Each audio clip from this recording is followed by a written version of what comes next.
ക്ലാസ്സിനകത്തൊരു തെറ്റുണ്ടെന്ന് എനിക്ക് തോന്നുന്നില്ല. സഹോദരന്മാർ പറയട്ടെ, ഇവിടെ ഞാൻ പഠിപ്പിക്കാറുണ്ടെന്ന് ഇവർ പറയട്ടെ. ഇവർ രണ്ട് ചർച്ചിൻ്റെ പ്രതിനിധികളാണ് ഇവരെല്ലാം, ചർച്ചിലെ ഉഗ്രന്മാരാണ് ഇവർ. ഇവിടെ എന്തെങ്കിലും നിന്നത് കൊണ്ടുപോകാമെന്ന് പറഞ്ഞുകൊണ്ട് ഞാൻ പേഴ്സണലി വരുന്നതും കൂടെ പറയാം. പല വീടുകളിലും ഞാൻ ചെല്ലുമ്പോൾ അവരെനിക്ക് പൈസ കൊണ്ട് തരും. ഞാൻ പലരുടെ കയ്യിൽ നിന്നും തിരിച്ചു കൊടുത്തിട്ടുണ്ട്. എനിക്ക് വേണ്ട. കാര്യം നിൻ്റെ ഇന്നത്തെ സാഹചര്യത്തിൽ എൻ്റെ അത്രയും നിൻ്റെ ഇല്ല. നീ എനിക്ക് എന്നാ തരാൻ ആവശ്യമില്ല. അല്ല പാസ്റ്റർ, പെട്രോൾ ചാർജെങ്കിലും ഇരിക്കട്ടെ. അത് ഞാൻ കാറിലാണ് പോകുന്നത്. പെട്രോൾ ചാർജെങ്കിലും പെട്രോൾ ഉണ്ട് മോനെ. അങ്ങേപ്പുറത്തെ വീട്ടിൽ കയറുമ്പോൾ അവൻ തരും. നിൻ്റെ ഇത് പെട്രോൾ വേണ്ട. എത്രയോ പേരുടെ തിരിച്ചു കൊടുക്കും. ഇപ്രാവശ്യം ഞാൻ അമേരിക്കയിൽ പോയിരുന്നു പാസ്റ്റർ, 2 മാസത്തിനകം പോയിരുന്നു ഞാൻ. എത്ര പേരിൽ അവിടെ നിന്ന് ഞാൻ തിരിച്ചു കൊടുത്തു. മോനെ നിൻ്റെ സഹോദരാഴ്ച എനിക്ക് വേണ്ട, ദശാംശം വേണ്ട. എടാ, ആ മറ്റവൻ തന്നോളും. എനിക്ക് എത്ര കിട്ടണോ എന്നുള്ളത് ദൈവത്തിനറിയാം. അത് മറ്റവൻ തന്നോളും, നിനക്കില്ലാത്തവനാ, നീ വേണ്ട. ഇത് തിരുവനന്തപുരത്ത് എടുത്ത ഒരു ക്ലാസ്സിനകത്താണ് ഞാൻ എടുത്തത്. ഞാൻ അത് വളരെ വളരെ ഗൗരവമായിട്ട് പറയാൻ ആഗ്രഹിക്കുന്നു. ഞാൻ 1-2 വാക്യങ്ങൾ അതിനെക്കുറിച്ച് ഞാൻ വായിക്കാം.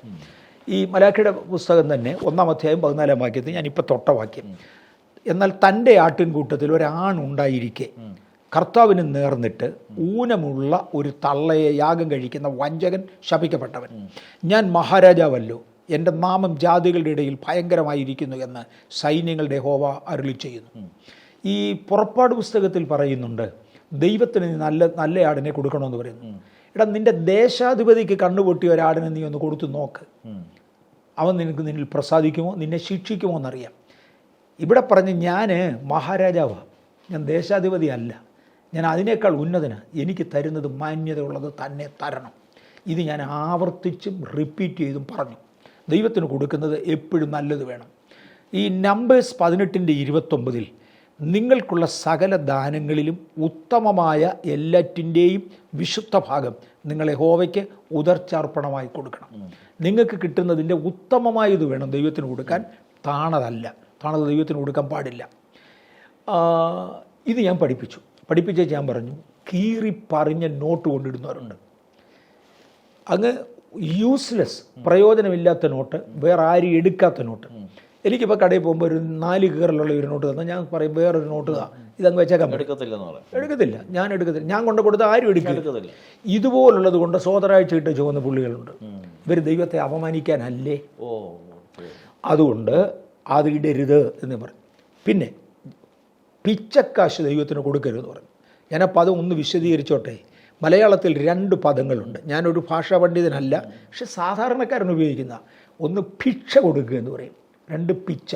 ഒന്ന് ഭിക്ഷ, രണ്ടാമത്തെ പിച്ച. ഭിക്ഷ കൊടുക്കുക എന്ന് പറയുന്നത് മാന്യമായി നമ്മൾ പാവപ്പെട്ട ഒരുത്തിന് കൊടുക്കുന്നതാണ്. പിച്ച കൊടുക്കുക എന്ന് പറയുന്നത് ഒഴിവാക്കാൻ വേണ്ടി ചെയ്യുന്നതാണ്. അതാണ് എടുക്കാത്തതും അഴുക്കും വലിച്ചെറിയുന്നത്. ദൈവത്തിന് പിച്ചക്കാശ് ഇടരുത് എന്ന് ഞാൻ പറഞ്ഞു. അത് സത്യമാണ്. മുഷിഞ്ഞതും കീറിയതുമായ നോട്ടിനെ കുറിച്ചാണ് ഞാൻ പറഞ്ഞത്. ഞാൻ ഇന്നും അത് തന്നെ വിശ്വസിക്കുന്നു. നിങ്ങൾക്ക് ആർക്കെങ്കിലും തോന്നുന്നുണ്ടോ തിരിച്ചാൽ ദൈവത്തിന് പന്ന നോട്ട് കൊടുക്കണമെന്ന് വിശ്വസിക്കുന്നവരാരല്ലോ? ദൈവത്തിന് പന്നൽ കൊടുക്കണമെന്ന് വിശ്വസിക്കുന്നതിന് ആരാ പാസ്റ്ററെ? തീർച്ചയായിട്ടും നമ്മൾ ഏറ്റവും ദൈവത്തിന് കൊടുക്കുമ്പോൾ ഏറ്റവും ഇത്രയും മനസ്സിലാക്കാൻ ആർക്കാ ഒക്കാത്തത്? ഇത്രയും മനസ്സിലാക്കാൻ ആർക്കാ ഒക്കാത്തത്? ഇതെല്ലാവർക്കും മനസ്സിലാവും. ഇതാ ഞാൻ പറഞ്ഞത്. ഇത് കവിഞ്ഞൊന്നും ഞാൻ പറഞ്ഞില്ല. എന്നാൽ ഏതെങ്കിലും ഒരു കാര്യം പഠിപ്പിക്കാൻ ഉദ്ദേശിക്കുമ്പോൾ ഏറ്റവും ഹാർഡായ വാക്കുകൾ ഉപയോഗിച്ചാൽ മനുഷ്യൻ്റെ മനസ്സിൽ പതിയും. അതുകൊണ്ട് ഞാൻ ചെയ്തു. അതുകൊണ്ട് കൊടുക്കുന്ന ആർക്കും ഒരു ശല്യവുമില്ല. ഇത് ഞാൻ അവിടെയും ഇവിടെയും പറയുന്നുണ്ട്. നമ്മുടെ ചർച്ച പറഞ്ഞിട്ടില്ല ദൈവത്തിന് കൊടുക്കുന്ന നല്ലത് കൊടുക്കണമെന്ന് പറഞ്ഞു. ദൈവത്തിൻ്റെ മഹാകരുണയാൽ ഒരു 1995 മുതൽ ഈ ചർച്ചിൽ അഴുക്ക് വരുന്നില്ല. ഈ അഴുക്കുള്ളവനെല്ലാം മറ്റവനും കൊണ്ട് കൊടുത്തേക്കാൻ പറഞ്ഞു. ഇതിനെ നിരൂപിക്കുന്ന പുള്ളിയുണ്ടല്ലോ, നിൻ്റെയിലുള്ള പിച്ചക്കാശെല്ലാം അവനും കൊണ്ട് കൊടുക്കും, നമുക്ക് വേണ്ട. ഇവിടെ നല്ലത് കൊടുക്കാൻ ദൈവം നമുക്ക് സമൃദ്ധി തരും. അവരെ കൊടുക്കാൻ നമ്മൾ പഠിപ്പിക്കുകയാണ്. അതെ, തീർച്ചയായും. അതെ, ഇവിടെ ഈ ചർച്ചിൽ വലുതായിട്ട് ഞാൻ പഠിപ്പിക്കാറില്ല. പക്ഷെ ഞാൻ ആർക്കെങ്കിലും കൊടുക്കുകയാണെങ്കിൽ, പക്ഷേ ഇപ്പം അങ്ങയുടെ കയ്യിൽ ഇവിടുന്ന് പോകാൻ നേരത്ത് പക്ഷേ വണ്ടിക്കൂലിക്ക് ഇരിക്കട്ടെ എന്ന് പറഞ്ഞാൽ 5000 രൂപ തരികയാണെങ്കിൽ തന്നാൽ ഏറ്റവും പുതിയ നോട്ടും നല്ല നോട്ടും നോക്കി ഞാൻ തരത്തുള്ളൂ.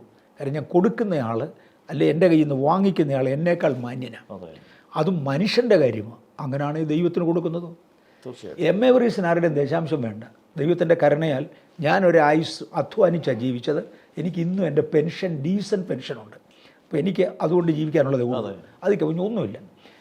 സ്വമേധദാനങ്ങൾ വരുന്നത് എനിക്ക് ഇഷ്ടം പോലെ. എനിക്ക് നിശ്ചയമായിട്ടും ഇതിൻ്റെ ആവശ്യമില്ല.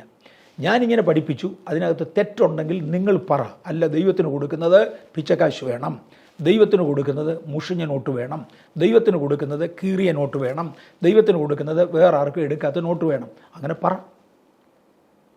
അങ്ങനെ അല്ലെങ്കിൽ ഞാൻ പറയുന്നതിനകത്ത് എന്നെ പ്രശ്നം. തീർച്ചയായിട്ടും. അതിനകത്ത് വലിയൊരു പോസിറ്റീവ് കിടക്കുമ്പോൾ അതിനെ നെഗറ്റീവ് കൊണ്ട് ആ പോസിറ്റീവിനെ ഇല്ലായ്മ ചെയ്യുക, ശരിക്കും അതിനകത്ത് തെറ്റായ സന്ദേശം സമൂഹത്തിന് കൊടുക്കുകയാണെന്ന് എനിക്ക് തോന്നി. ഇതിൻ്റെ കാരണം മുമ്പേ ഞാൻ പറഞ്ഞതാണ്. ദാനിയേൽ പ്രവചനം 8-ാം അധ്യായത്തിൽ ദൈവത്തിന് പോകേണ്ടതായ നിരന്തര ഹോമയാഗങ്ങൾ നിർത്തലാക്കിക്കൊണ്ട് ദൈവത്തെ അപമാനിച്ചാൽ 2 കാര്യങ്ങൾ ചേർത്ത ആ അപമാനം ലൂസിഫറിനെ ആരാധിക്കുന്നതായി മാറും.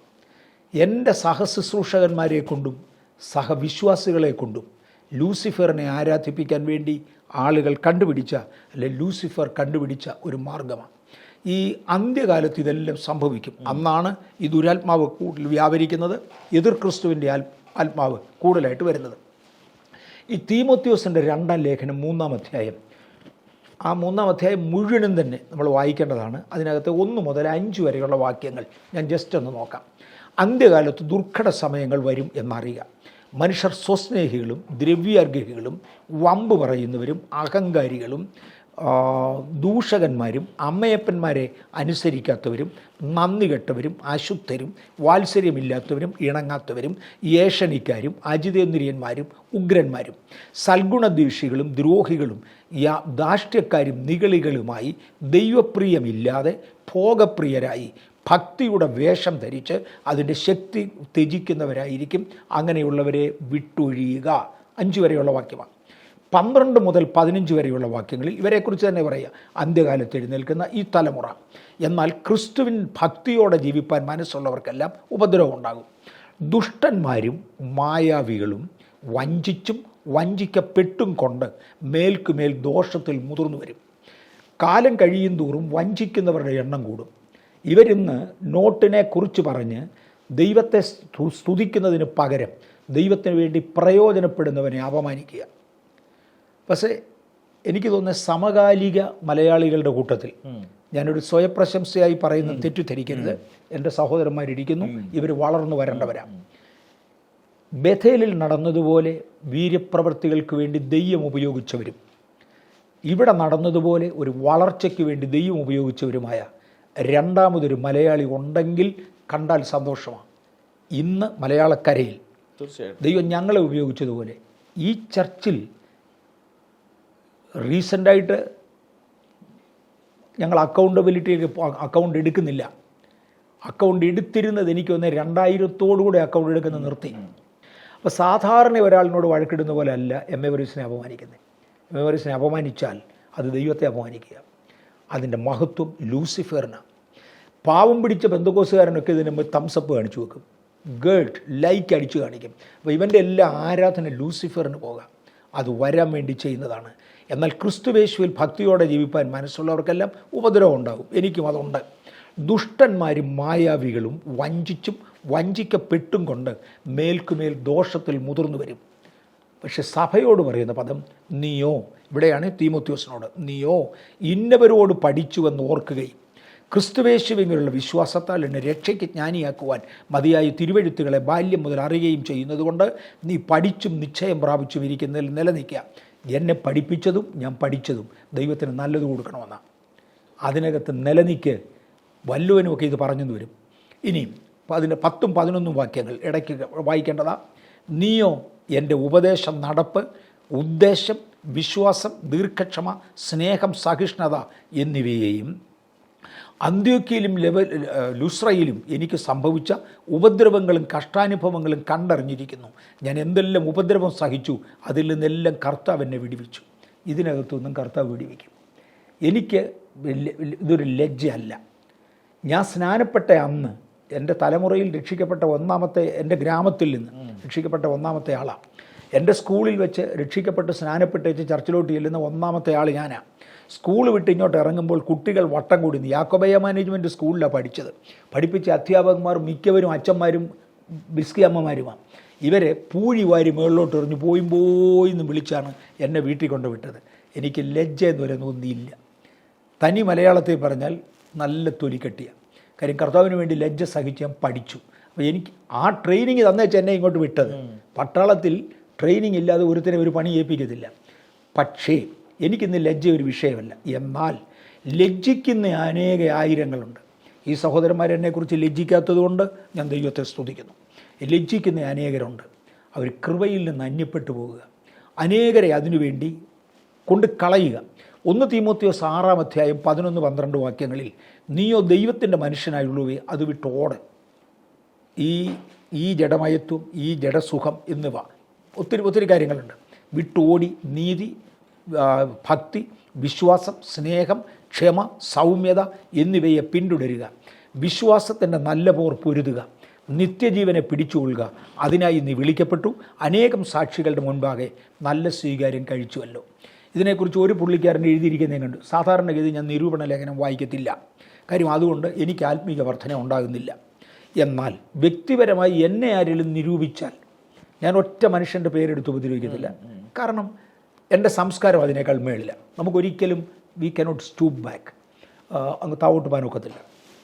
എൻ്റെ സംസ്കാരം അതിനേക്കാൾ മേളില്ല. വ്യക്തിപരമായി ഒരൊറ്റയാളിനെയും ഞാൻ നിരൂപിക്കാറില്ല. എന്നാൽ എൻ്റെ പേരെടുത്ത് ആരെങ്കിലും നിരൂപിച്ചാൽ അതിനകത്ത് വല്ല സത്യമുണ്ടോ എന്ന് അറിയണമല്ലോ. എന്തെങ്കിലും ഉള്ളതാണെങ്കിൽ ഞാൻ കറക്റ്റ് ചെയ്യണം. അപ്പോൾ എന്നെ സ്നേഹിക്കുന്ന ചിലരോട് ഞാൻ പറഞ്ഞു, അവരിതൊക്കെ കാണുന്നവരാണ്. അവർ സ്വർഗ്ഗത്തിൽ പോകാനുള്ളതല്ല. അവർ ചർച്ച വരുന്നുണ്ട്, അവർ സ്വർഗ്ഗത്തിൽ പോകാനുള്ള സാധനമേ അല്ല. അവരിതെല്ലാം വായിക്കുന്നവരാണ്. കുറച്ച് നാൾ ഈ നിരൂപണങ്ങൾ വായിച്ചു കഴിയുമ്പോൾ ഇതിനകത്ത് വരുന്ന ആ ദുരാത്മാവ് ഇവരെയും അങ്ങ് ബാധിക്കും. പക്ഷെ നമ്മുടെ ചർച്ചയിൽ തന്നെ വരുന്നവരാണ്. ഈ ദുരാത്മാവ് ഇവരെയും ബാധിക്കും. ആര് പ്രാർത്ഥിച്ചാലും ആ ദുരാത്മാവ് വിട്ടുപോകത്തില്ല. കാരണം വിശ്വാസം കേൾവിയാലാണ് വരുന്നത്. ആ കേൾവി നമുക്ക് ദൈവത്തിങ്കിൽ നിന്ന് വരുന്നത്, മറ്റൊരു മീഡിയക്കാരൻ്റെ നിന്നാണ് വരുന്നത്. ആ മീഡിയക്കാരൻ്റെതാണ് ഇവൻ കേൾക്കുന്നത്. അങ്ങനെയുള്ള അതിന് അഡിക്റ്റഡായിപ്പോയ ചില സ്വർഗ്ഗത്തിൽ പോകാനില്ലാത്തവരോട് ഞാൻ പറഞ്ഞിട്ടുണ്ട്, നിങ്ങൾ വായിക്കുന്ന കൂട്ടത്തിൽ എന്നെ നിരൂപിക്കുന്ന എന്തെങ്കിലും കണ്ട് എനിക്കും കൂടെ ഫോർവേഡ് ചെയ്തേക്ക്. കാര്യം സത്യം വല്ലതും ഉണ്ടെങ്കിൽ ഞാൻ കറക്റ്റ് ചെയ്യേണ്ടതുണ്ടല്ലോ. അങ്ങനെ എനിക്ക് പലരും ഫോർവേഡ് ചെയ്തിട്ടുണ്ട്. അതിനകത്ത് വരുന്ന ഒത്തിരി വ്യാജ പ്രസ്താവനകളാണ്. അതിനകത്ത് പറയുന്ന 1, 2 കാശിട്ട വിധവയുടെ കാശ് ദൈവം മാനിച്ചു. പക്ഷേ എം എ വർഗീസ് 1 രൂപ കൊടുക്കുന്നവരോട് ഇഷ്ടമല്ല. ഞാൻ അങ്ങനെ ഒരു പദം പറഞ്ഞിട്ടില്ല. എമൗണ്ട് അല്ല വിഷയം, കൊടുക്കുന്ന നോട്ട്. നമ്മുടെ മനസ്സ് ദൈവം നോക്കുന്നത്. ആ മനസ്സ് ദൈവവുമായി ശുദ്ധമാണെങ്കിൽ ഏറ്റവും നല്ലതേ ദൈവത്തിന് കൊടുക്കത്തുള്ളൂ. അപ്പോൾ ഇത് പറയുമ്പോഴും അങ്ങയുടെ മനസ്സ് ശുദ്ധമാണ്. കാരണം ഈ നോട്ട് ഏറ്റവും ബെസ്റ്റ് കൊടുക്കുക, ദൈവത്തിന് കൊടുക്കുമ്പോൾ ഏറ്റവും മികച്ചത് കൊടുക്കുക. അത് മാത്രമാണ് ഇതിൽ ഉദ്ദേശിച്ച് ചെയ്യുന്നത്. അതെ. പക്ഷേ ഇന്ന് പകൽ ഞാനൊരു ഒരു ഒരു ഒരു ഒരു സ്ഥലത്ത് പോയിരുന്നു. ഒരു വിവാഹത്തിൻ്റെ ഫംഗ്ഷന് വേണ്ടിയാണ് പോയത്. അപ്പോൾ എനിക്ക് അവരൊരു കവർ തന്നു. ഞാൻ നോക്കിയപ്പോൾ അതിനകത്തുനിന്ന് കുറച്ച് 200-ൻ്റെ നോട്ടുണ്ട്. ഫ്രഷ് പുതിയ നോട്ടാണ്. ഞാൻ വീട്ടിൽ വന്നത് സെപ്പറേറ്റ് കവറിനകത്ത് എടുത്ത് വെച്ചിട്ടുണ്ട്. വൺസ് ഇൻ എ വൈൽ എൻ്റെ കൊച്ചുമക്കൾ വരുമ്പോൾ അവർക്ക് ഞാനൊരു പോക്കറ്റ് മണി കൊടുക്കും. അത് ഈ പഴയ നോട്ട് കൊടുക്കാതെ പുതുത് കൊടുക്കാനായിട്ട്. കടക്കാരന് കൊടുക്കുന്ന ഞാൻ നോർമൽ നോട്ട് കൊടുക്കും. കീറി ഞാൻ അവിടെയും കൊടുക്കുകയില്ല കേട്ടോ. നമ്പർ 1 എനിക്കിത് വേണ്ടെന്ന് പറയും. കാര്യം ഞാൻ അതിനേക്കാൾ നല്ലത് അർഹിക്കുന്നു. അതുകൊണ്ട് ഞാൻ ആർക്കും കൊടുക്കത്തുമില്ല. അതെൻ്റെ പോളിസിയാണ്. ഇത് ദൈവത്തിന് ഇതിനേക്കാൾ കൂടുതൽ മാന്യത കൊടുക്കണമെന്ന് എനിക്ക് നിർബന്ധമുണ്ട്. ഇവർ പറഞ്ഞു എമൗണ്ടിൻ്റെ കാര്യം. ഞാൻ അങ്ങനെ പറഞ്ഞിട്ടില്ല. പറയാത്ത ഒരു കാര്യം വല്ലവരുമൊക്കെ വ്യാജം പറയും. പിന്നെ ഇവരെന്തിനാണ് ഇത് ചെയ്യുന്നത്? ബൈബിൾ ഇവരെക്കുറിച്ച് വരുന്നത് 2 പത്രോസ്, ഇത് ഒന്ന് ഗൗരവമാണ്, എൻ്റെ കേൾവിക്കാരെല്ലാം ഇത് ശ്രദ്ധിക്കേണ്ടതാണ്. 2 പത്രോസ് 2-ാം അധ്യായം 1 മുതൽ 3 വരെയുള്ള വാക്യങ്ങളിൽ ഈ അന്ത്യകാലത്ത് വരുന്നവരെ കുറിച്ച് പറയുന്ന ഒരു വലിയ പ്രയോഗമാണിത്. ഒത്തിരി പേരുടെ മനസ്സ് തിരുത്തി വരണം. എന്നാൽ കള്ളപ്രവാചകന്മാരും ജനത്തിൻ്റെ ഇടയിൽ ഉണ്ടായിരുന്നു. അങ്ങനെ തന്നെ നിങ്ങളുടെ ഇടയിലും ദുരുപദേഷ്ടാക്കന്മാരുണ്ടാകും. അവർ നാശകരമായ മതഭേദങ്ങളെ നുഴയിച്ച് തങ്ങളെ വിലയ്ക്ക് വാങ്ങിയ നാഥനെ തള്ളിപ്പറഞ്ഞ് തങ്ങൾക്ക് തന്നെ ശീഘ്രനാശം വരുത്തും. അവരുടെ ദുഷ്കാമ പ്രവൃത്തികളെ പലരും അനുകരിക്കും. അവർ നിമിത്തം സത്യമാർഗം ദുഷിക്കപ്പെടും. അവർ ദ്രവ്യാഗ്രഹത്തിൽ കൗശലവാക്ക് പറഞ്ഞ് നിങ്ങളെ വാണിഭമാക്കും. ഞാൻ ഈ പദം വിശദീകരിക്കാൻ പോകാം. 1-ാമത്തെ വാക്യത്തിൽ എന്നാൽ കള്ളപ്രവാചകന്മാരും ജനത്തിൻ്റെ ഇടയിലുണ്ടായിരുന്നു. കള്ളപ്രവാചകൻ ഇവിടെ പറയുന്നത് ആരെക്കുറിച്ചാണ്? പ്രവചനം നടക്കാതെ പോയവനെക്കുറിച്ചല്ല. വിശദീകരണം ഇവിടെ ഉണ്ട്. കള്ളപ്രവാചകൻ ജനത്തിൻ്റെ ഇടയിൽ ഉണ്ടായിരുന്നു. അങ്ങനെ നിങ്ങളുടെ ഇടയിലും ദുരുപദേഷ്ടാക്കന്മാരുണ്ടാകും. അവർ ദുരുപദേശമാണ് പറയുന്നത്. അവരെ കള്ളപ്രവാചകൻ ഇവിടെ വിളിച്ചിരിക്കുന്നത്. പ്രവചനം തെറ്റിക്കുന്നവനെയല്ല. പ്രവചനം തെറ്റിക്കാൻ പാടില്ല. പ്രവചനം തെറ്റിക്കുന്നവൻ കള്ളപ്രവാചകനാണെന്നു. പക്ഷേ ഇവിടെ ഉദ്ദേശിച്ചിരിക്കുന്ന അവരെ അല്ല, ദുരുപദേഷ്ടാക്കന്മാരെയാണ്. അങ്ങനെ നിങ്ങളുടെ ഇടയിലും ദുരുപദേഷ്ടാക്കന്മാരുണ്ടാകും. അവർ നാശകരമായ മതഭേദങ്ങളെ നുഴയിച്ച് തങ്ങളെ വിലയ്ക്ക് വാങ്ങിയ നാഥനെ തള്ളിപ്പറഞ്ഞ് തങ്ങൾക്ക് തന്നെ ശീഘ്രനാശം വരുത്തും. അവർ ദൈവത്തെ തള്ളിപ്പറയുന്നവരാണ്. അവർ വിപരീത ഉപദേശം പ്രസ്താവിക്കുന്നവരാണ്. ദൈവവചനത്തിൽ രക്ഷ, സ്നാനം മുതലായി കുറേ അടിസ്ഥാന ഉപദേശങ്ങളുണ്ട്. അത് മുഴുവനും ഞാൻ വിശ്വസിക്കുന്നു. ഇതിൽ ഒരു പ്രത്യേക കാര്യം, യേശുക്രിസ്തു പറയുമ്പോൾ മനുഷ്യൻ ദൈവത്തിൻ്റെ വായിൽ നിന്ന് വരുന്ന സകല വചനം കൊണ്ട് ഉപജീവനം കഴിക്കേണ്ടതാകുന്നു പറയുന്നുണ്ട്. ഈ വാക്ക് ഞാൻ ഒരുപാട് ആളുകളോട് ചോദിച്ചു. ഞാൻ ബൈബിൾ സ്കൂളിൽ പോയിട്ടില്ല. അന്ന് ആ കാലത്ത് ഈ 4 വേർഷൻ ഒരുമിച്ച് വായിക്കാൻ എനിക്ക് സാധിച്ചിട്ടില്ല. ഇന്നാണെങ്കിൽ അതിൻ്റെ ഒന്നും ആവശ്യമില്ല. ആ കാലങ്ങളിൽ ഞാൻ ആളുകളോട് ചോദിക്കാറുണ്ട്, വാട്ട് ഡസ് ഇറ്റ് മീൻ? അവർ പറയാറുള്ളത് proceedeth out of the mouth of God എന്ന് പറയുന്നത് പ്രസൻറ്റ് പാർട്ടിസിപ്പൻ ക്ലോസോ, അങ്ങനെ ഏതാണ്ട് ഒരു ടെൻസാണ് പറയുന്നത്. പ്രസൻറ്റ് പാർട്ടിസിപ്പിൾ ടെൻസ് എന്ന് പറഞ്ഞാൽ it is A continuous version. ഇന്ന് വന്നതല്ല നാളെ വ്യത്യസ്തമാണ്, മറ്റന്നാൾ വ്യത്യസ്തമാണ്, അതിനടുത്ത ദിവസം വീണ്ടും വ്യത്യസ്തമാണ്. ഇങ്ങനെ വ്യത്യസ്തങ്ങളായ ആശയങ്ങൾ ദൈവം തന്നുകൊണ്ടിരിക്കും. ഇന്നലത്തെ വെളിപ്പാടല്ല ഇന്നത്തെ വെളിപ്പാട്. ആത്മാവിൻ്റെ നവീകരണം ലഭിച്ചവർക്ക് മാത്രമേ ഇത് പിടികിട്ടുള്ളൂ. അതുപോലെ തന്നെ മർമ്മങ്ങളുടെ വിവേചനമെന്ന് പറയുന്ന ഒരു കൃപാവരമുണ്ട്. അത് അപ്പോസ്തലന്മാർക്ക് കൊടുക്കുകയുള്ളൂ. അത് താഴെയുള്ളവർക്ക് കൊടുക്കുന്നതായിട്ട് എനിക്കറിവില്ല. എൻ്റെ അറിവിൽ അപ്പോസ്തലന്മാർക്ക് ഇത് ലഭിക്കും. ഞാൻ പാസ്റ്റർ PAV സാം സാറിനോട് ചോദിച്ചിട്ടുണ്ട്, സാറേ ഇതിനെക്കുറിച്ച് എന്താ പറയുന്നത്? മോനെ, ദൈവവചനത്തിന് ഇന്നും പുതിയ വ്യാഖ്യാനങ്ങളുണ്ട്, ദൈവവചനത്തിന് ഇന്നും പുതിയ അനുഭവങ്ങളുണ്ട്. പാസ്റ്റർ KY ഗീവർഗീസിനോട് ചോദിച്ചിട്ടുണ്ട്. അദ്ദേഹം IPCയിലെ മഹാപണ്ഡിതന്മാരിൽ ഒരാളായിരുന്നു. അദ്ദേഹം പറഞ്ഞിരുന്ന വാചകം ഇതാ. ഞാൻ ഷാരോൻ്റെ തോമച്ചായനോട് ചോദിച്ചിട്ടുണ്ട്, ഷാരോൻ്റെ സ്ഥാപകൻ. അദ്ദേഹവും പറയുന്നത് ഇതാ. ഇന്നലത്തെ വ്യാഖ്യാനം കഴിഞ്ഞ നൂറ്റാണ്ടിലെ വ്യാഖ്യാനം കഴിഞ്ഞു. അന്നുണ്ടായിരുന്നതിൽ ഇന്നത്തെ വ്യാഖ്യാനം ഇന്നത്തെ തലമുറയിൽ വ്യത്യസ്ത അനുഭവമാണ്. പിശാചിന് വേറെ തത്വം അതിനെ കൗണ്ടർ ചെയ്യുന്നതാണ്. ഞാൻ ഒരു പദം കൂടെ ഇതിനോട് ചേർന്ന് ഒരു വിശദീകരണം കൂടെ പറയാം. പഴയ നിയമത്തിലെ മന്ന, ബിഷപ്പ് ടി ഡി ജെയ്ക്സ് അതിനെക്കുറിച്ച് പറഞ്ഞത് എനിക്ക് ഓർമ്മയുണ്ട്. അദ്ദേഹം പറഞ്ഞു, ഈ ജനം മരുഭൂമിയിലൂടെ പോകുമ്പോൾ അന്നന്നത്തെ ആവശ്യത്തിനുള്ളതാണ് അന്നന്ന് കൊടുക്കുന്ന മന്ന. അതുകൊണ്ടാണ് ഇന്നത്തെ മന്ന ഇന്ന് തന്നെ തിന്നണം, നാളത്തേക്ക് വെക്കരുതെന്ന് പറഞ്ഞത്. ഇന്നവർ കടന്നു പോകുന്നത് ടൈഫോയിഡുള്ള ഏരിയയിൽ കൂടെ അന്നിരിക്കട്ടെ. അപ്പം ടൈഫോയിഡിനുള്ള ആൻറ്റി ഡോസേജ് ഇന്നത്തെ മന്നായിക്കകത്തുണ്ട്. നാളെ അവർ പോകുന്ന ടൈഫോയിഡുള്ള ഏരിയയിൽ കൂടെ അല്ല, കോളറ ഉള്ള ഏരിയയിൽ കൂടെ. അപ്പം നാളെ വരുന്നത് കോളറായിക്കുള്ള ആൻറ്റി ഡോസേജാണ്. കാര്യം ഈ ആഹാരത്തിനകത്താണ് അവരുടെ സകല മെഡിസിനും. അവരിൽ ഒരു ബലഹീനനുമില്ല. ഈ ബലഹീനത മാറ്റുന്ന പുതിയ ആഹാരം എന്നും തരും. ഇനി ഈ അന്നന്നത്തേക്കുള്ള വ്യാഖ്യാനമാണ് അന്നന്ന് കിട്ടുന്നത്. കഴിഞ്ഞ തലമുറയുടേത് കൊണ്ട് ഈ തലമുറയെ രക്ഷപ്പെടത്തില്ല. അതുകൊണ്ടാണ് നമ്മുടെ കേരളത്തിലെ സഭകളിൽ ചെറുപ്പക്കാർ പള്ളി കയറാത്തത്. കാര്യം അവർക്കുള്ള യാതൊന്നും അവിടെ കിട്ടാനില്ല. അപ്പച്ചന് 50 കൊല്ലം മുമ്പേ ബൈബിൾ സ്കൂളിൽ നിന്ന് പഠിച്ചതാണ്, അല്ലെങ്കിൽ 75 കൊല്ലം മുമ്പ് ഉണ്ടാക്കിയ സിലബസാണ്. ഇതിലാണ് ആ പുള്ളി നിൽക്കുന്നത്. അതിനേക്കാൾ അപ്പുറത്താർക്കെങ്കിലും ദൈവം ഒരു വെളിപ്പാട് കൊടുത്താൽ ദുരുപദേശമെന്ന് അവർ വിളിക്കുകയും ചെയ്യും. ഇതിനകത്ത് സീൽ ചെയ്ത് കാരണം കുഞ്ഞുങ്ങൾക്ക് മനസ്സിലായി യാതൊരു വകയും ഇവിടെ കിട്ടാനില്ല, അങ്ങോട്ട് പോയിട്ടൊരു അർത്ഥവുമില്ല. അവിടുന്നാണ് ചർച്ചിനകത്തോട്ട് നോക്ക്. ഒരു ഞായറാഴ്ച ആരെങ്കിലും നോക്ക്, അല്ലെ ഇത്തേണ്ട ഇൻ്റർനെറ്റ് ഉണ്ടല്ലോ, അതിനകത്ത് നോക്ക്. ചെറുപ്പക്കാർ കയറി വരുന്നത് കാണാം. അഭ്യസ്ത വിദ്യരായ ചെറുപ്പക്കാർ. വൈ? അവർക്ക് എന്തെങ്കിലും കിട്ടാനുണ്ടെന്നുള്ളത്. ഇനി ഇവരുടെ വരവ് കൊണ്ട് അവർ നിമിത്തം ദൈവമാർഗം ദുഷിക്കപ്പെടും. ആരെ കുറ്റം പറഞ്ഞാലും ദൈവദാസനാണോ ദൈവനാമം ദുഷിക്കപ്പെടും. ആരാധന ലൂസിഫറിന് പോകും. ദൈവകൃപയിലേക്ക് വരേണ്ടവർ വരാതെയാകും. പത്രോസിൻ്റെ ലേഖനത്തിലൊക്കെ പറയുന്നത് പുതുതായി വരുന്നവരെ ഇത് തടയും. ഇപ്പോൾ ദോഷം വിട്ട് അകലുന്നവരെ ഇത് നശിപ്പിക്കും. അതിനല്ലാതെ ഇതൊന്നിനും കൊള്ളത്തില്ല. പിന്നെ ഇവർക്ക് ഇതുകൊണ്ട് കുറച്ച് കാശുണ്ടാക്കാം. അവർ സത്യമാർഗം ദുഷിക്കപ്പെടും. 3-ാമത്തെ വാക്യത്തിൽ 2 പത്രോസ് 2-ാം അധ്യായം 3-ാമത്തെ വാക്യത്തിൽ അവർ ദ്രവ്യാഗ്രഹത്തിൽ കൗശലവാക്ക് പറഞ്ഞ് നിങ്ങളെ വാണിഭമാക്കും. ഞാൻ അവൻ്റെ കച്ചവട ചരക്ക. ഞാനിവൻ്റെ യൂട്യൂബിനകത്ത് കയറി കണ്ടവന് 2 പൈസ കിട്ടും. ഇപ്പം ഇവിടെ 1, 2, 3, 4, 5, 6, 7 പേരുണ്ട്. 15 പൈസ അവന് കിട്ടും, 14 പൈസ കിട്ടും. ഞാനും നിങ്ങളും കച്ചവട ചരക്ക. അവൻ നമ്മളെ ഉപയോഗിച്ച് കച്ചവടം ചെയ്യുക. ലൂസിഫറിൻ്റെ താല്പര്യം ആരാധന അവന് പോകുക.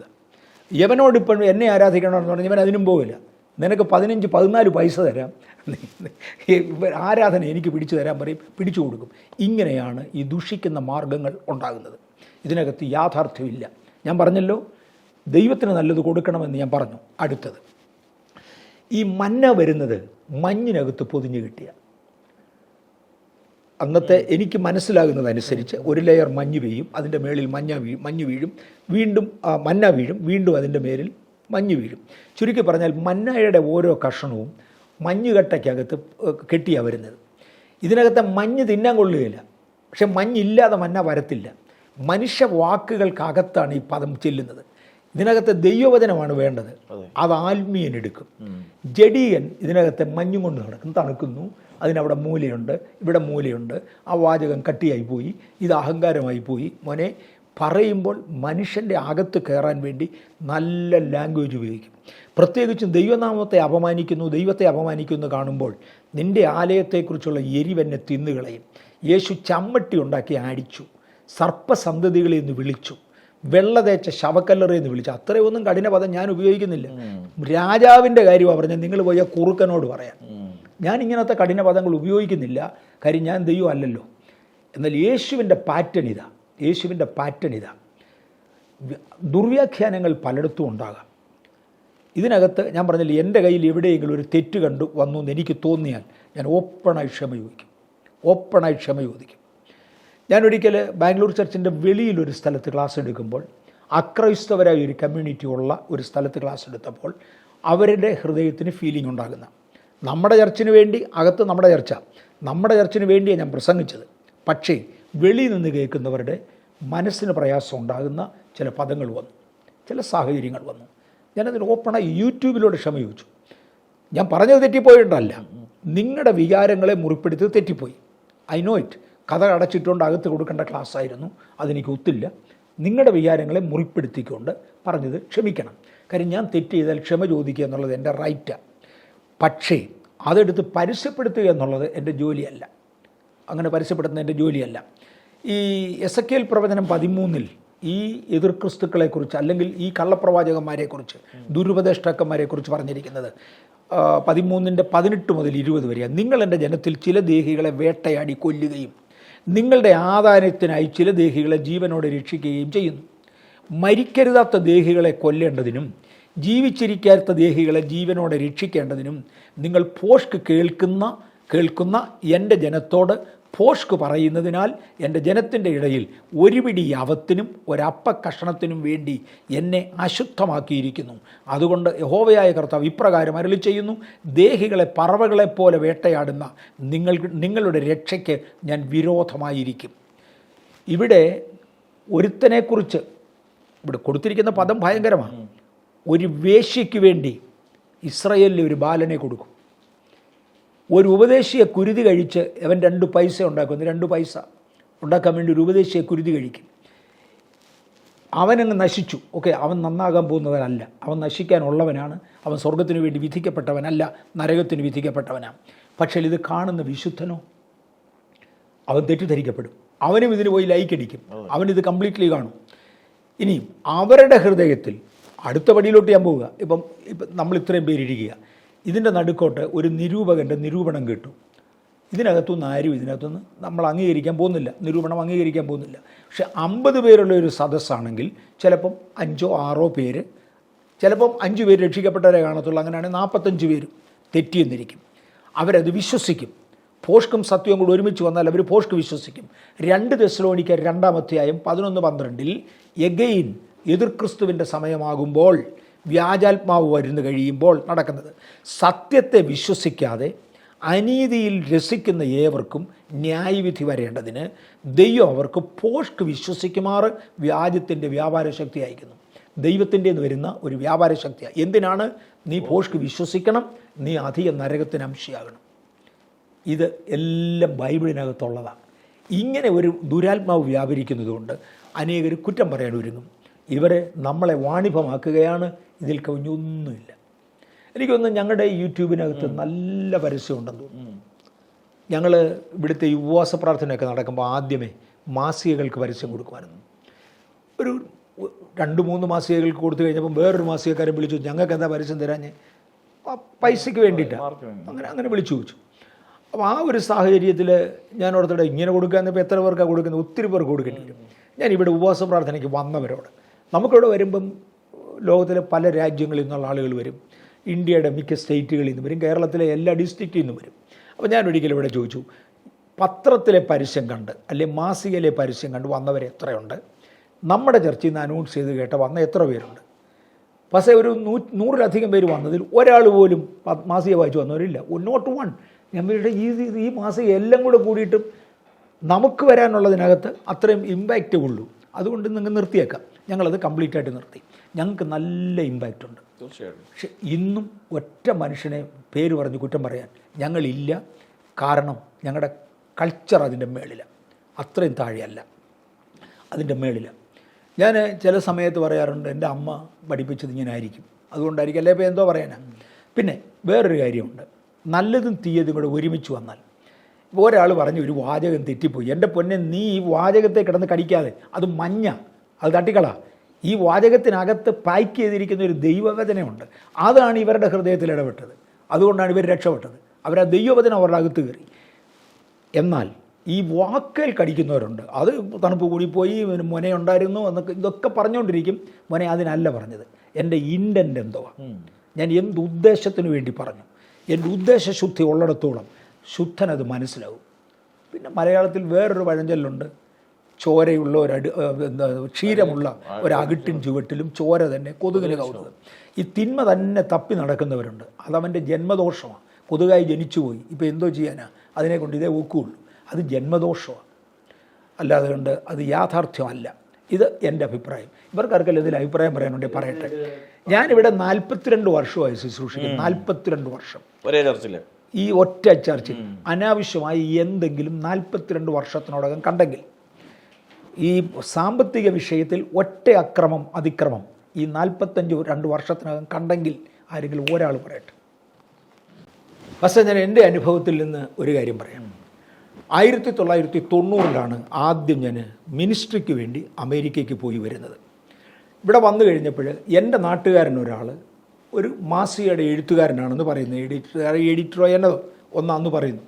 അദ്ദേഹം എന്നെ വിളിച്ചു വെച്ച് പറഞ്ഞു, അച്ഛാ ഞങ്ങളുടെ മാസികയ്ക്ക് 1 ലക്ഷം രൂപ തരണം. ഞാൻ പറഞ്ഞു, മോനെ എൻ്റെ പൈസ ഇല്ല, ഞാൻ കുറച്ച് പൈസ കൊണ്ടുവന്നിട്ടുണ്ട്, അത് ഞങ്ങളുടെ പേർക്ക്. അന്ന് നമ്മുടെ ചർച്ചിൻ്റെ സാഹചര്യം, നമ്മുടെ കെട്ടിടത്തിനകത്ത് ആളുകൾക്ക് ഇരിക്കാൻ ഒരു കൊച്ചൊരു കെട്ടിടമാണെന്നുള്ളത്, കൊച്ചു കെട്ടിടം, 85 പേർക്ക് ഇരിക്കാം. മേ ബി അടുത്ത 85 പേര് വെളിയിലുണ്ട്, അവരെ വെളിയിലിരുത്തിയാണ് കർത്തൃമേശ കൊടുക്കുന്നത്. അതുകൊണ്ട് എങ്ങനെങ്കിലും ഒരു മറവുണ്ടാകണം, ഒരു കെട്ടിടം ഉണ്ടാകണം എന്നുള്ളതായിരുന്നു എൻ്റെ താല്പര്യം. അപ്പോൾ ഞാൻ അതിനുവേണ്ടിയാണ് ഞാൻ കുറച്ച് പൈസ ദൈവം എൻ്റെ തന്നത്, ഞാൻ കൊണ്ടുവന്നതും. ഓക്കെ, ഞാൻ പറഞ്ഞു, മോനെ നിൻ്റെ പങ്ക് ഞാൻ കൊണ്ടുവന്നിട്ടില്ല, ഞാൻ അമേരിക്കയിൽ നിന്ന് കൊണ്ടുവന്ന കാശ് ഈ ഉദ്ദേശത്തിനാണ്. എടുത്ത വാര്യനോട് പറഞ്ഞു, അച്ഛാ എനിക്ക് 1 ലക്ഷം രൂപ തന്നില്ലെങ്കിൽ ഞാൻ ഒരൊറ്റ ബോംബിടും അച്ഛനെതിരെ. ഞാൻ പറഞ്ഞു, മോൻ 2 ബോംബിട്, ഞാൻ തൽക്കാലം പൈസ തരത്തില്ല എന്ന് പറഞ്ഞു. അതിൻ്റെ പിറ്റേ ആഴ്ചയിലാണ് ആദ്യത്തെ അഡ്വർടൈസ്മെൻറ്റ്, ആദ്യത്തെ ഒരു പരസ്യം എൻ്റെ പേരിൽ വരുന്നത്. എം.എ. വർഗീസ് ദുരുപദേശക്കാരനാകയാൽ സഭകളിൽ അനുവദിക്കരുത് എന്ന് ഒരു പ്രത്യേക സഭ, ഒരു പേര്. ഞാൻ ആ സഭയുടെ സെക്രട്ടറിയെ വിളിച്ചു. ദൈവത്തിൻ്റെ കൃപയിൽ ആ ലെവലിലുള്ളവരെല്ലാം ഞാൻ അറിയുന്നവരാണ്, അവരുടെ എല്ലാം കൺവെൻഷൻ ഞാൻ പോകുന്നതാണ്. പുള്ളി പറഞ്ഞു, ഇവിടെ ഇങ്ങനൊരു സംഭവമേ ഉണ്ടായിട്ടില്ല. യവൻ 1 ലക്ഷം രൂപയ്ക്ക് വേണ്ടി ഇട്ട ബോംബായത്. അന്നും ഇത് എന്തുവാ, ദ്രവ്യാഗ്രഹത്തിൻ്റെ പുറത്താണ്. നമ്മൾ വാണിഭമാണ്, ഇന്നും നമ്മൾ വാണിഭമാണ്. പക്ഷെ ഇതിനെല്ലാം സ്വർഗത്തിലൊരു പ്രതിഫലമുണ്ട്. അതുകൊണ്ട് സന്തോഷത്തോടെ സഹിക്കുന്നു. എൻ്റെ സഹോദരന്മാരും കൂടെ എൻ്റെ കൂടെ സഹിക്കുന്നത് കൊണ്ട് സ്തോത്രം. വെളിയിൽ നിന്ന് ആർക്കെങ്കിലും പ്രതിഫലത്തിന് താല്പര്യമുണ്ടോ, കൂടെ കൂടിക്കോ. കഷ്ടം അനുഭവിക്കുന്ന ഒരു വിഭാഗമുണ്ട്, നിന്ന് സഹിക്കുന്ന ഒരു വിഭാഗമുണ്ട്. ഞങ്ങൾ നിങ്ങൾക്കായി കുഴലൂതി നീ എന്താ നൃത്തം ചെയ്യാമെന്ന് ചോദിച്ചാൽ, എടാ കുഴലൂതാൻ നീ ആരാ? നീ ഊതിയ താളത്തിനെല്ലാം ഞാൻ തുള്ളണമെന്നുണ്ടോ? ഒന്നുമില്ലല്ലോ. എന്നേക്കാൾ ഫലമുള്ള ഒരാളാണെങ്കിൽ ഞാൻ വരും. ഇപ്പോൾ ഇന്ന് തന്നെ ആസ് ഓൺ ടുഡേ എനിക്കറിയാം 60,000 മെമ്പേഴ്സുള്ള ചർച്ച് എനിക്കറിയാം, അതിൻ്റെ പാസ്റ്റേഴ്സിനെ എനിക്കറിയാം. അവരൊക്കെ വന്നാൽ ഞാൻ എന്നെ ബഹുമാനത്തോടെ അവരോട് ഇടപെടുന്നതെന്നറിയോ? അവരുടെ വായിൽ നിന്നൊരു വാക്കൊന്ന് വീണ് കിട്ടാനിരിക്കുക, ഞാൻ അവരുടെ വായിൽ നിന്നൊരു വാക്ക് ഒന്ന് വീണ് കിട്ടാനിരിക്കുക, അതനുസരിക്കാൻ വേണ്ടി. കാര്യം എന്നേക്കാൾ ഉന്നതമായ ഒരു അഭിഷേകം അവരുടെ മേലുണ്ട്. ദൈവം എന്നേക്കാൾ ഉന്നതമായി അവരെ മാനിക്കുന്നു. അതുകൊണ്ടാണ് അവർക്ക് അത്ര ആളുകൾ ദൈവം കൊടുത്തത്. പക്ഷേ ഞാനിത് പറഞ്ഞതുകൊണ്ട് പാസ്റ്ററെ, 50 മെമ്പേഴ്സുള്ള ചർച്ചിൻ്റെ പാസ്റ്ററാണെങ്കിലും ഇവിടെ വന്നാൽ ഞാൻ മാനിക്കും, അത് വേറൊരു വിഷയം. എന്നാൽ പറയുന്നതെല്ലാം കേൾക്കുകയില്ല. പറയുന്നതെല്ലാം കേൾക്കണമെങ്കിൽ റിസൾട്ടൂടെ കാണണം. ഒരു റിസൾട്ടും ഇല്ലാത്തവൻ പറയുന്നത് ഞാൻ എന്നെ കേൾക്കാൻ. ഈ റിസൾട്ടിനെ ബേസ് ചെയ്താണ് വൃക്ഷത്തെ തിരിച്ചറിയുന്ന ഫലം കൊണ്ടാണ്. അത് വളരെ ഡെഫിനറ്റാണ്. അത് കുറ്റമാണെങ്കിൽ കുറ്റമാണ്, അല്ലെങ്കിൽ അല്ല. ഇതാ പാസ്റ്ററെ എൻ്റെ അതിനെക്കുറിച്ച് എന്തെങ്കിലും ചോദിക്കാൻ ആർക്കെങ്കിലും ഉണ്ടെങ്കിൽ എന്നോട് ദയവായിട്ട് ചോദിച്ചാട്ടെ, പിന്നെയും ചോദിച്ചാട്ടെ, ഞാൻ പറയാം. തീർച്ചയായിട്ടും. ശരിക്കും പറഞ്ഞു കഴിഞ്ഞാൽ ഇവിടെ ഈ സംഭാഷണത്തിൽ എനിക്ക് മനസ്സിലായത്, ആ വലിയ ശരിയെ ഒരു ചെറിയ മിസ്അണ്ടർസ്റ്റാൻഡിങ് കൊണ്ട്, മിസ്അണ്ടർസ്റ്റാൻഡിങ് ആ ഒരു ടേമാണ് ക്രിയേറ്റഡ് മിസ്അണ്ടർസ്റ്റാൻഡിങ് ഉള്ളതല്ല, ക്രിയേറ്റഡ് മിസ്അണ്ടർസ്റ്റാൻഡിങ് വാട്ട് എവർ. എന്തായാലും ആയിരക്കണക്കിന് പതിനായിരക്കണക്കിന് ജനങ്ങളെ കർത്താവിലേക്ക് നയിക്കുവാൻ കഴിയുക, അത് ഈ ഒരു മനുഷ്യായുസ്സിൽ തന്നെ ഏറ്റവും വലിയ ഭാഗ്യമാണ്. ഭാഗ്യമല്ല, അത് കർത്താവ് നമ്മളെ ഞാൻ എപ്പോഴും വിശ്വസിക്കുന്നത്, if God trust you with something, അതായത് ദൈവം നമ്മളെ എന്തെങ്കിലും വിശ്വസിച്ചാൽ there is nothing that he will not give you. അതായത് ദൈവം പാസ്റ്ററെ വിശ്വസിച്ചുകൊണ്ട് ഈ 22,000 പേരെ ഏൽപ്പിച്ചു, വിശ്വസ്തരെ നേടി. ഞാൻ പറഞ്ഞല്ലോ പാസ്റ്ററെ 22,000 എന്നുള്ളതൊന്നും അങ്ങനൊന്നും അല്ല. അതെ, ഞാൻ പറഞ്ഞത് ഇപ്പോഴത്തെ നിങ്ങളുടെ ഫിസിക്കൽ ആയതായിരിക്കും. എനിവേ, ഈ ചർച്ചകൾ വീണ്ടും തുടരുകയാണ്. അടുത്ത എപ്പിസോഡുകളിൽ പുതിയ അനുഭവങ്ങളുമായി നമുക്ക് കാണാം. വീണ്ടും കാണും വരെ ഗുഡ് ബൈ.